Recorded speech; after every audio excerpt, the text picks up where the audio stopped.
One man, one mission, to rid the world of chronic anxiety once and for all. The Anxiety Guy, Dennis Simsek, shares his personal transformation from living a life filled with overwhelming worry to becoming a full-fledged positivity machine, a leading authority in generalized anxiety. Dennis gets to the truth of your mental health challenges and sets you on a path to transforming each and every area of your life. Here he is, the one and only, the Anxiety Guy. My friends, I welcome you to this episode of the Anxiety Guy podcast. I'm Dennis Simsek, and today we will be inspired. Today we will supercharge our healing journey. Before I get into this podcast episode, I want to remind you that this episode is brought to you by the most powerful online anxiety recovery program that you'll find today at The Anxiety Guy under the menu item Inner Circle. One of the most important things to healing is structure, and I want to provide you with the most powerful structure that you can find online today at theanxietyguy.com under The Inner Circle. Friends, what I want to do today is I want to share with you 5 quotes, 5 sentences, 5 things that I believe are going to speak to you. Today, we're not going to focus on building skill sets. We're going to focus on relating to these words, relating to these quotes. And what I don't want to happen is I don't want to motivate you. I don't want you to leave this podcast episode feeling very, very motivated, but not fully understanding what has been presented. I would rather you understand more than be motivated. And as I speak to you with these 5 anxiety quotes, notice how they connect to what you're going through in your life right now. Go deep with me. Let's connect. The first anxiety quote is, I had to lose myself to find myself. I had to lose myself to find myself. The truth is that to preserve a reputation, therefore an identity, is suffering. To let go and allow the identity to naturally build on its own is trust.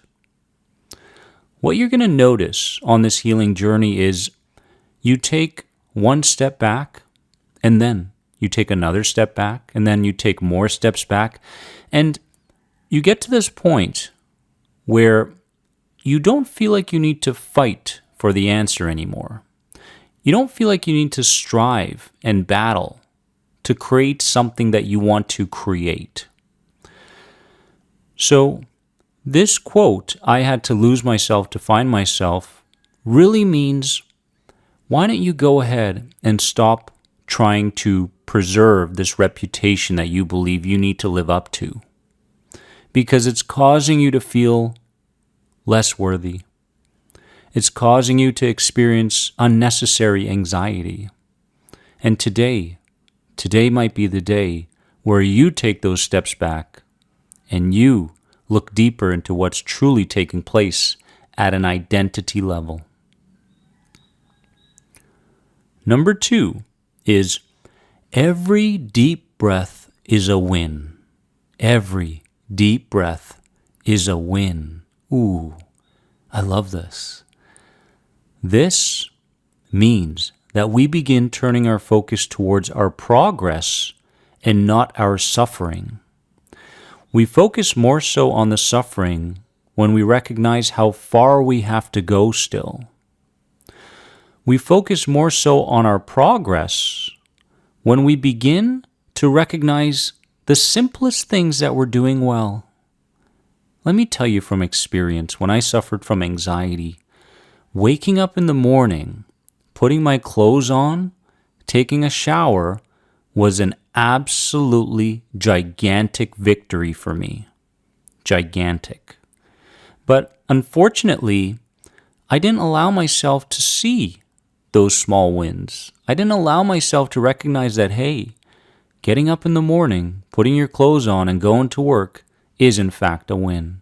Facing the day, facing people, facing uncertainty. You do this every single day.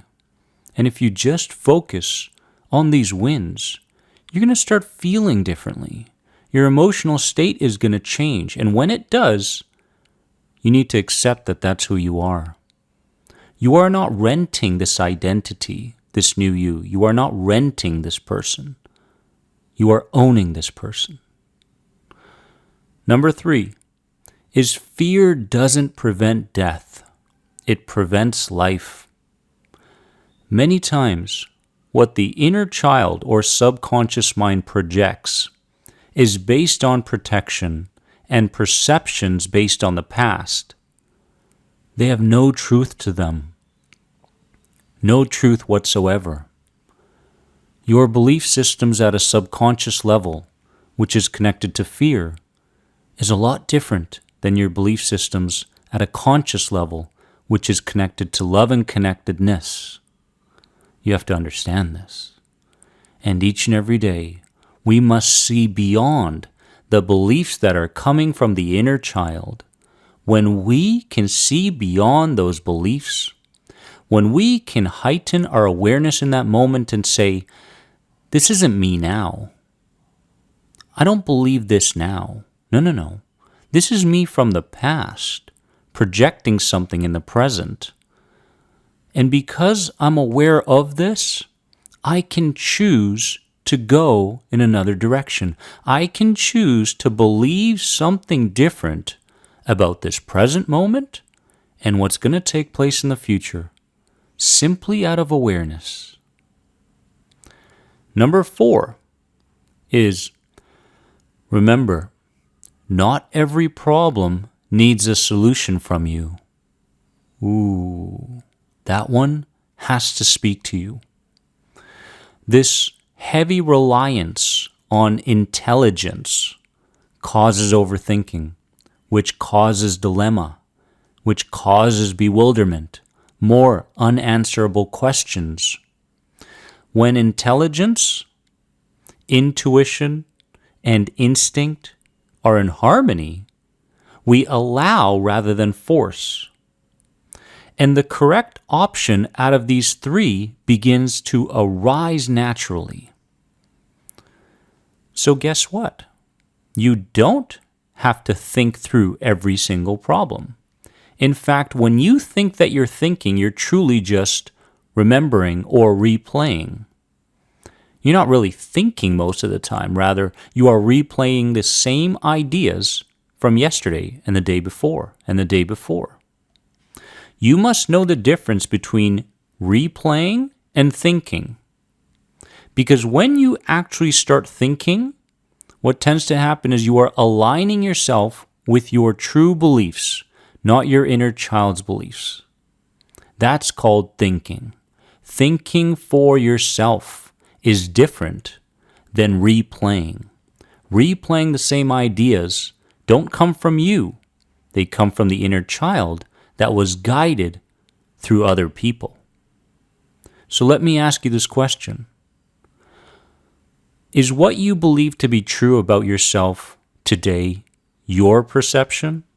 Or is it coming from a host of other brains, other people, your childhood? This is important. Number 5. Sometimes the response to fear is more important than understanding the cause. This is very, very important for me to share with you today. In fact, I'm going to say it again. Sometimes the response to fear is more important than understanding the cause. There are so many people suffering from anxiety that come to me each and every day saying, Dennis, I don't know where the cause of my anxiety is. Therefore, I feel like I'm going to give up on myself. Why? Why would you give up on yourself? Simply because you can't intelligently find the answer to the root cause of your anxiety. You don't find the root cause of your anxiety by thinking about it. You don't. It comes to you by doing the right things. When you calm your nervous system, when you ground, when you do grounding work, when your breathing rhythms change, when you begin projecting a new energy into the world. Let me tell you something. When you begin to feel like you're making progress, that's the moment when anxiety will hit you the hardest. And when it does, you must say, I expected you. I expected you. Not say, oh, I'm taking such a big fall here. What a big setback. No. I expected you. Welcome. Thank you. Now you can show me where the root causes of my suppressed emotion lie. And warriors, let me tell you something. If you're currently reading F Coping Start Healing right now, my latest book, in that book you will be met with the chapters responding and reframing. When you put these two together, it creates harmony between the inner child and the adult mind. This is the spine of all of my teachings, responding and reframing. When you can understand and just begin mastering a few skill sets based around these two practices, you are moving yourself in the direction you want to go. I hope that these spoke to you.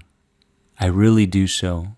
And what I want you to do is I want you to write down one thing that you learned about yourself or this journey right here, right now, because of this podcast. Do you know somebody out there that's suffering? Do you know a group that you're a part of that is suffering? Do you know a forum? Please take a moment, share this podcast with them, and let's help others become more than anxiety. Have a wonderful day. I'll see you in the next podcast episode. Bye-bye.